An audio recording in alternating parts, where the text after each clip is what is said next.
แต่ว่าล่อให้น้ำมันบกนะกูได้กินเลยทุกคนนี่เอา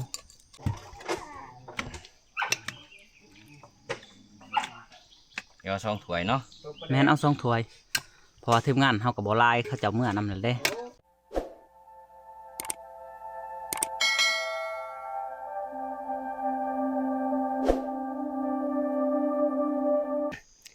สบายดีทุกคนสบายดีตอนแรกๆนะ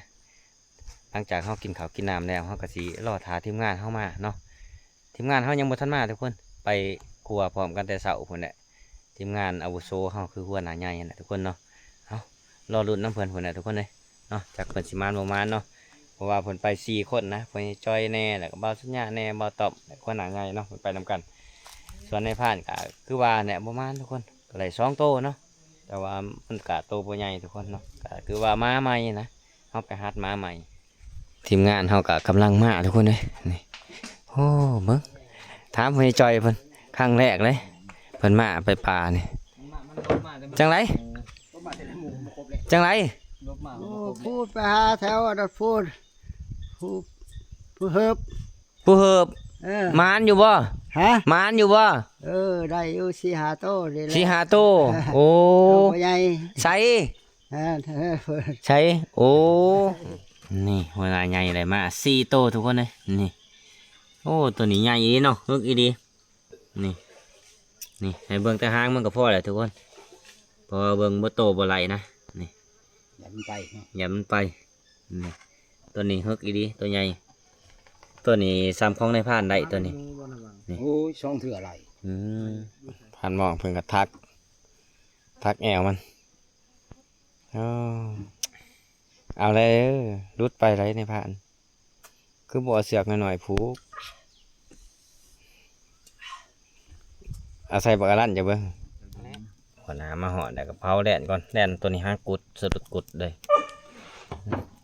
เสียงเห่าเอาแดนเห็ดกินก่อนอ๋อจักสิเห็ดยังมีหนุ่ยยังกินยังหยากินเนื้อให้ตัวใหญ่เห็ดนี่มันแรกสีส่งเขาตามที่ดูสินั่นแรกไม่เช่านะบัดนี้เฮาก็สิมาเฮ็ดกับเขาทาทีมงานเฮาก่อนบัดนี้ทีมงานเฮายังไปเก็บพังน้ำอยู่บ่าวเพียงแล้วก็ซาต้อยแล้วก็เจ้าเพียงเนาะเพิ่นไปเก็บพักน้ำพุ่นแหละอยู่กระตินเฮาก็สิมีโน่อบคือเก่านะทุกคนเห็ดตัวใหญ่เลย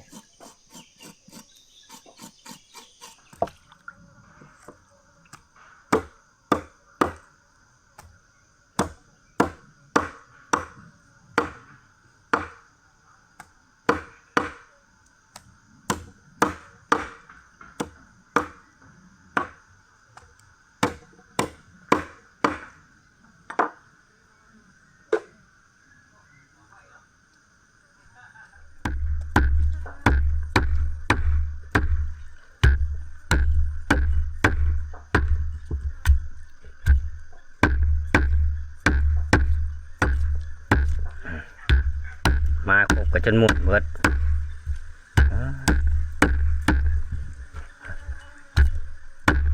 ถือว่าตัวใหญ่เอาเห็ดตัวใหญ่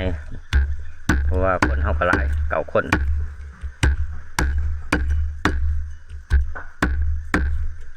คืนนี่ผ่านตอมอบวันนี้ในผ่านเห็ดเองมันนี่อบนี่ต้องมีคามีชิ้นไข่ทุกคนเลยนี่ซอยใส่ก่อนไข่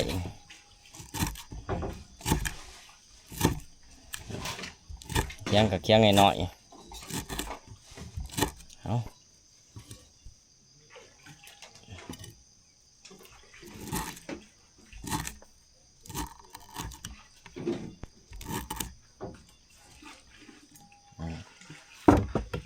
นี่เมนูเด็ดใส่น้ำแกะข้าวกระเทียมห่อจังไรนอกระเทียมห่อนี่กระเทียมห่อคือว่าหลายอยู่นะ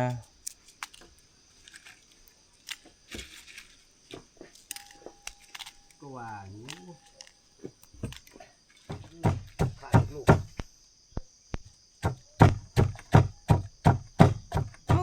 ลาอยู่ลงจังสิคิดเห็นแต่ข้าวยังหน่อยวะอยู่ไห้อยู่หน้าพ่อแม่พาเมื่อหายเมื่อหน้าย่ำแรงมากอะเพิ่นกับครัวแล่นมาต้มแล่นกินก้อยแล่นกินเบิดตอนนั้น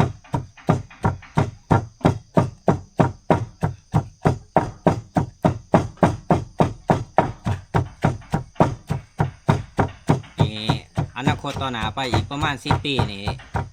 อยู่เที่ยงหน้าหน่อยเฮานี่ก็สิมีเที่ยงเพิ่มขึ้นอีกประมาณ4-5 หลังพุ่นเลยในภาพคิดว่านะ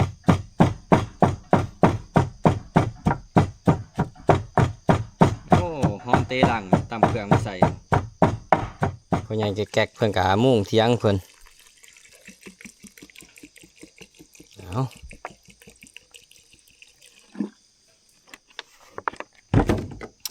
ถือว่าน้ำนี่บกถือว่าเปื่อยทุกคนเลยเอาเครื่องมันใส่นี่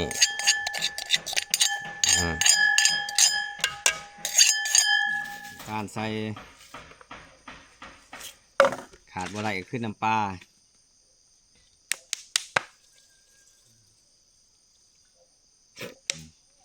ต้องเห็ดนัวๆในจักหน่อยมันแซ่บนัวใส่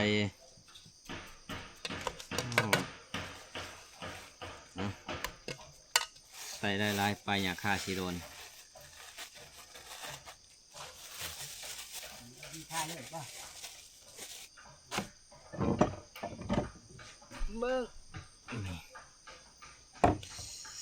ขาดบ่ไรก็คือบักสมทุกคนเลย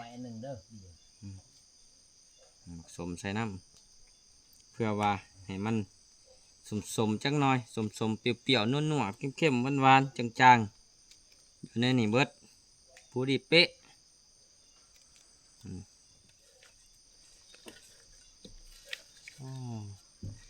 ผู้ดีเครื่องหม้อหนึ่งเลยหม้อหนึ่งใหญ่สักเห็ดตัวใหญ่เลยเห็ดตัวหน่อยยันไม่พอกิน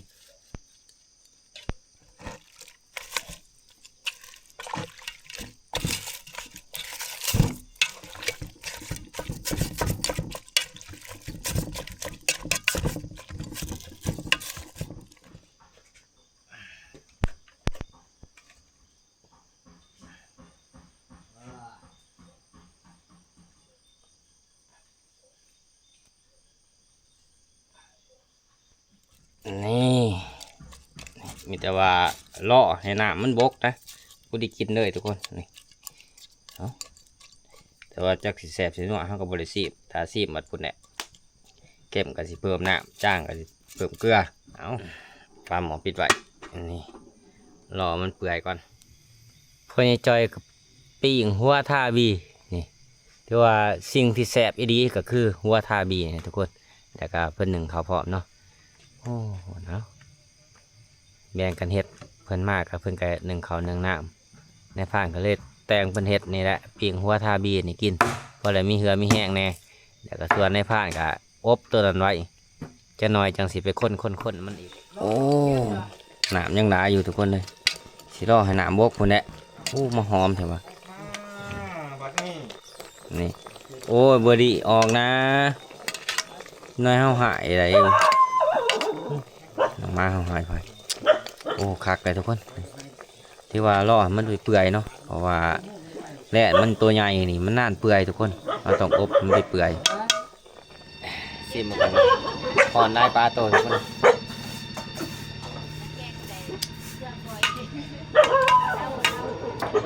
ซีจางๆหน่อยหนึ่งเดี๋ยวจะเอาน้ำปลามาใส่ตัวน้ำปลาก่อนใส่บดเลยปลากันดิ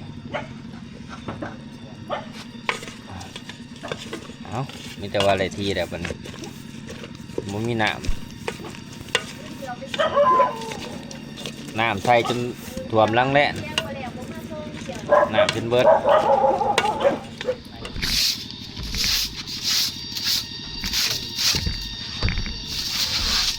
เอามากินในเบอร์หัวถ่าน กินเอานะเบามาตอบมาเอาไหมครับป้อมสีไร่กูอยากกิน ไม่จอยในเด้อใช่แหละพ่อใหญ่จ่อยเฮา2 คนเนาะก็จะก็ไปกินมื้อเช้าก็ได้เกี้ย เอาให้พ่อใหญ่จอยเลย หัวทาบีทุกคนเลยนี่ ไปกับ6 โมง แสบอีดีนี่เป้าที่โทผ่านเหียงสุปเฮ็ดใส่ผักน้ำเต็มถ้วยบางใหญ่เลยเนาะไก่แล้วนางไก่แน่นอนอะไรกระดิ่งนางไก่กับสิพิษ จะมาสูนได้บ่แหละ มาให้สูนได้ บัดกลางคืนนะมิแต่อยากไปสู้เขา ที่กลางเว้นแล้วสูนว่าไรชื่อไว้ ใช้จองหันจองเด้พันมองเอามาแน่ บวง เนาะ ก็ต้องมาจองมัน จอย ในหานแหละนี่ก็ ดูเบิ่งซีมึงอันก่อนเด้อ แซ่บ เป็นยังไงแหละซีเมืองของโบตาลิซีนะ แซ่บ ซีมซูเฮ็ดก่อนนะ มือจับเลยนะอู้ เป็นยังไงผ่าน ก็ได้ อยากจ้างเนาะ แซ่บพอดี เอ้าเครื่องบวงเครื่องจอง มีสดอยู่ที่เหมือน สดอันนี้เลยอบแลน เอ๊ะลงนี่หัวใหญ่โอ้ใหญ่โพดนี่ล่ะ ที่ใส่กระสับ โถ ว่าใส่น้ำบางได้สิบเปื่อย น้ำมันมาทางนี้เด้อน้ำมันเด้อเอาถ้วยนี่เดี๋ยวโอ้ยแม่ได้แซ่บๆแล้วเฮากินก่อนเลยเนาะ โอ้ยน้องมาก็ดิ ม้ามันก็ยาเขาเพราะมันน้ำมากัน มันกระหอมมันกระหิวเขาการกระเพราแล้วเขากระหิว เดี๋ยวต้มน้ำต้มไว้ให้ดอกกินทองนี่บ่กินของบ่มีเหลือ บักโหลมันเจ็บตีนมัน ไปเลยเฮ็ดจังได๋ล่ะกิน ไปทุกคนเลย10 บันซาหาบันดื้อโอบแลดนี่แสบอีดี อ้าวให้ลูก เมื่อวานนี่ก็โอบอีกนี่มื้อนี้ก็โอบอีกนี่ตัวนี้สีมือในพานเองพิเศษกับพิเศษคือนี่แหละซุปเฮ็ดนี่กับอันผักน้ำนี่ห่วย ขับได้ถึง กินได้บาสัญญายับขึ้นมาตีโอ้ยเอาออกกระซาบมัน โอ้ยยืนเอา หน่อย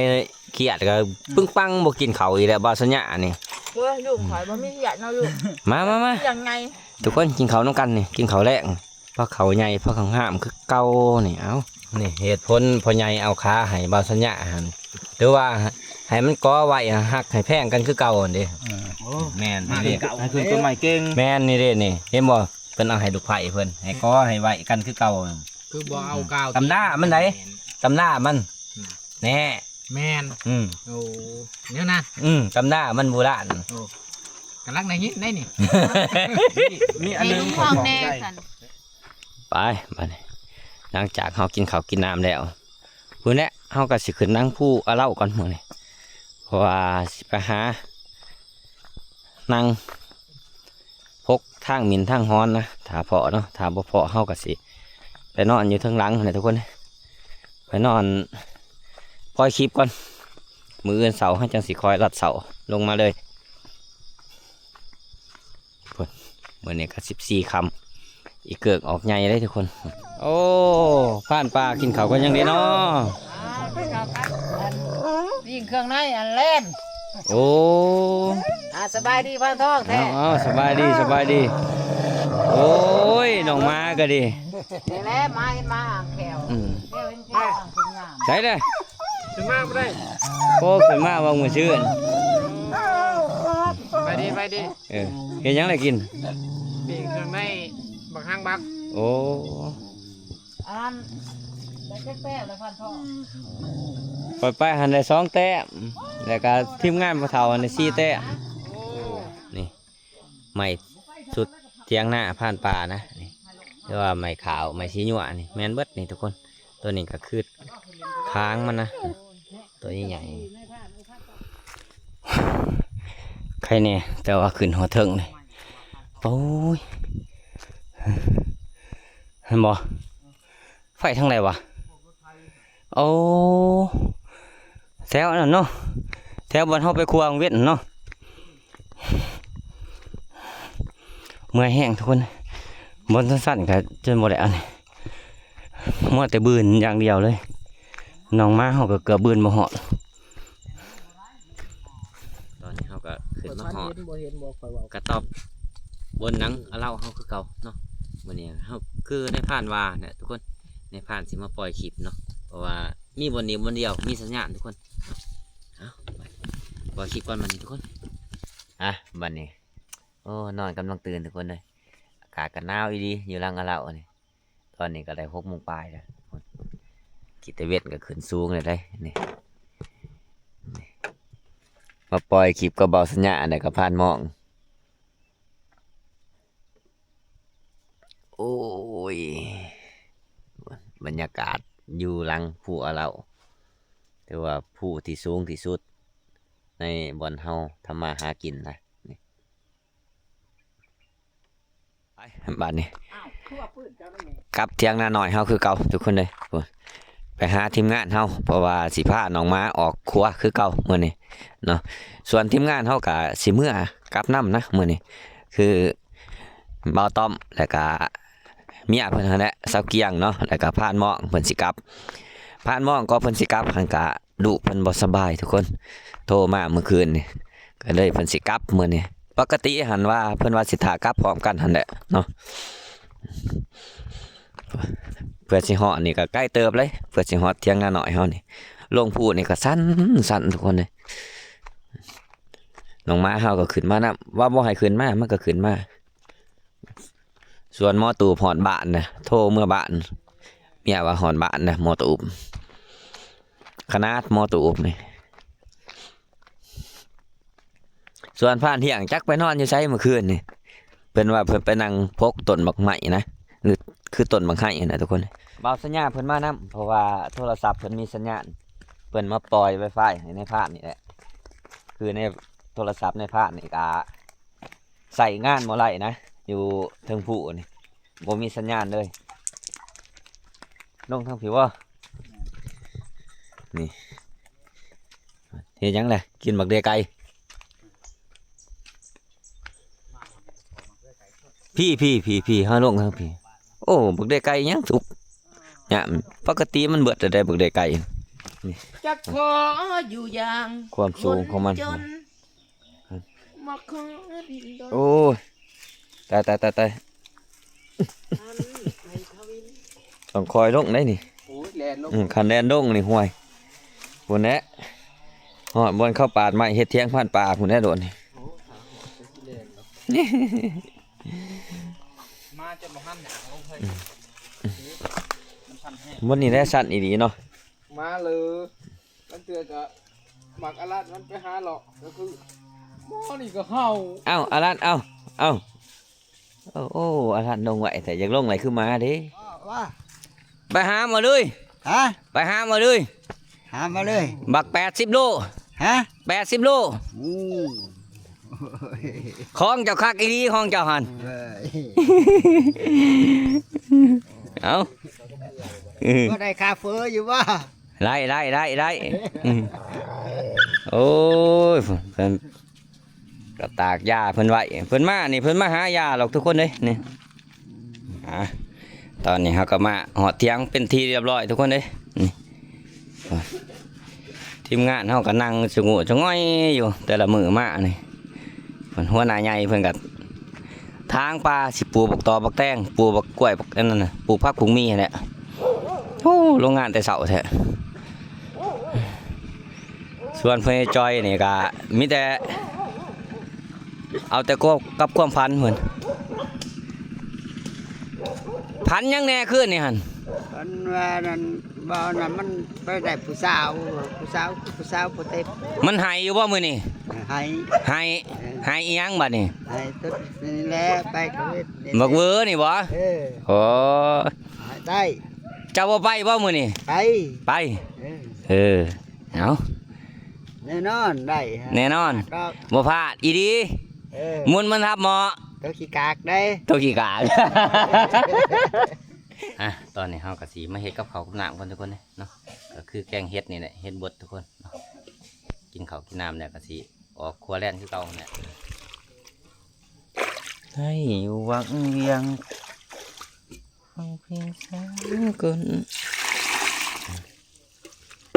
ถ้ามันออกจังเกียง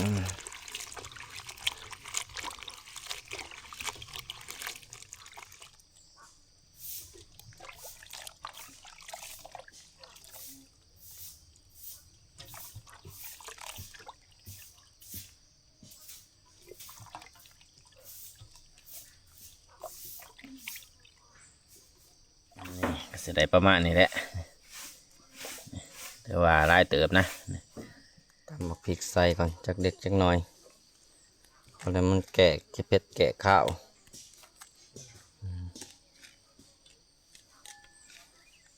เป็นพอขั่วอีกมือหนึ่งแบบนี้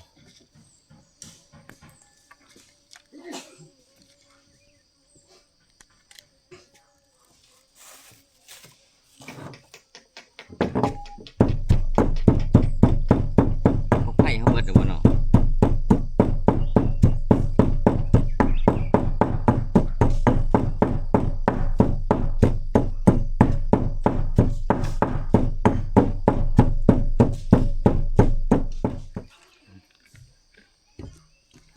แค่น้ำอะไรเพราะว่าน้ำเฮ็ดมันออกกระไรเลยทุกคนเลย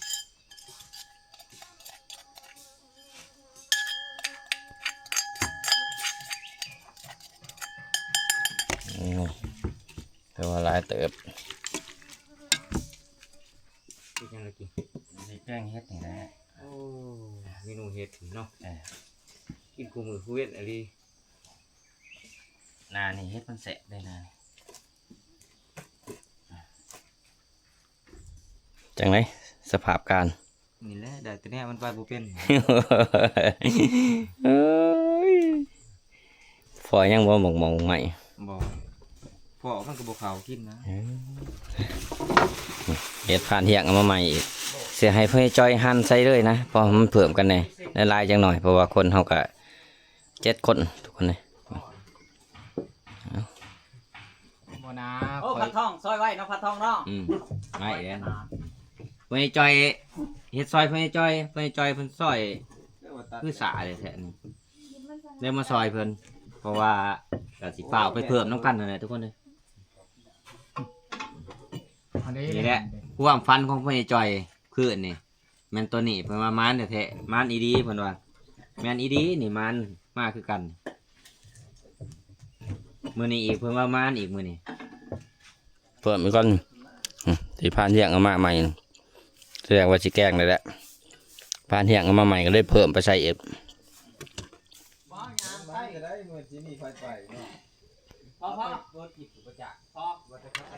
อ๋อสิได้ทีเลยทุกคนเลยนี่เดี๋ยวปรุงก่อนมันนี่เห็ดลายต้องใส่ปลาแดกก็ลายใส่เบิดปุ๊กโหลด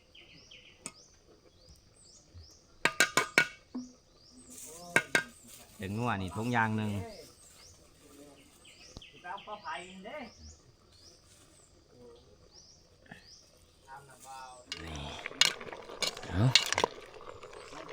รออีกจังหน่อยจังสิมาสีบมัน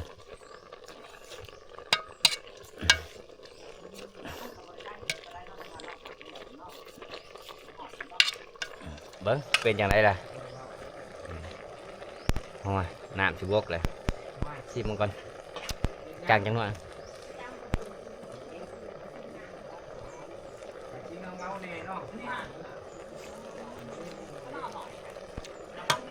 แซ่บเลยทุกคนนะ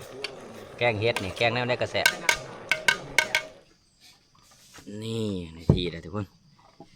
แกงเฮ็ดเฮาเดี๋ยว2 ถ้วยเนาะ แม่นเอา2 ถ้วยเพราะว่าทีมงานเฮากับบ่ลายเขาเจ้าเมื่อนำนั่นเด้อีหยังอันนั้นไปตอนในพันจะใช้ช่างอันนั้นมันบ่ ม่วง ม่วง